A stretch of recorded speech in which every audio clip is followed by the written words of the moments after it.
اناپ شناپ قسم کی چیزیں پہننا، بالوں کو حد شرع سے زیادہ بڑھا لینا. یاد رکھیے جب تک کہ بندہ شریعت کا پابند نہ ہو اس وقت تک وہ ولی نہیں ہو سکتا. یہ جو کہا جاتا ہے نا کہ مولوی کی اور ولی کی کبھی ہوا کہ عالم اور صوفی میں اختلاف ہوا. کیا بات. وجہ اس لیے کہ جو صوفی ہوتا ہے وہی عالم ہوتا ہے.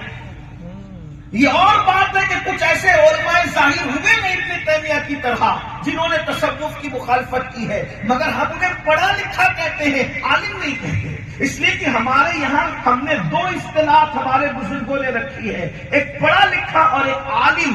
اس لیے کہ ہر پڑھا لکھا عالم نہیں ہوتا، لیکن ہر عالم پڑھا لکھا ہوتا ہے. اور عالم کسے کہتے تو قرآن کہتا ہے انما یخشی اللہ من عبادہ العلماء، کہ اللہ کے بندوں میں علماء اللہ سے ڈرنے والے ہیں.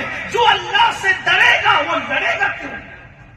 اللہ سے ڈرنے والوں کی نشانی کہ وہ لڑا نہیں کرتے، لڑتے تو اپنی ذات کے لیے کتے ہیں، عالم نہیں لڑا کرتے.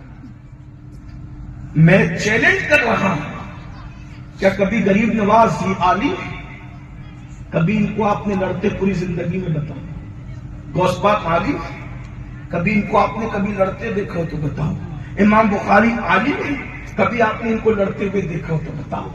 شمس تبریز عالم ہے؟ ان کو کبھی آپ نے لڑتے دیکھا؟ یہ آپ کو کبھی لڑتے بھی نہیں. اور جو لڑتا ہوا دکھے پڑھا لکھا تو ہے، عالم نہیں.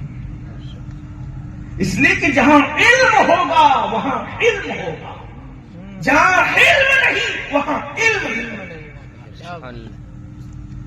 ہم کہاں ہیں؟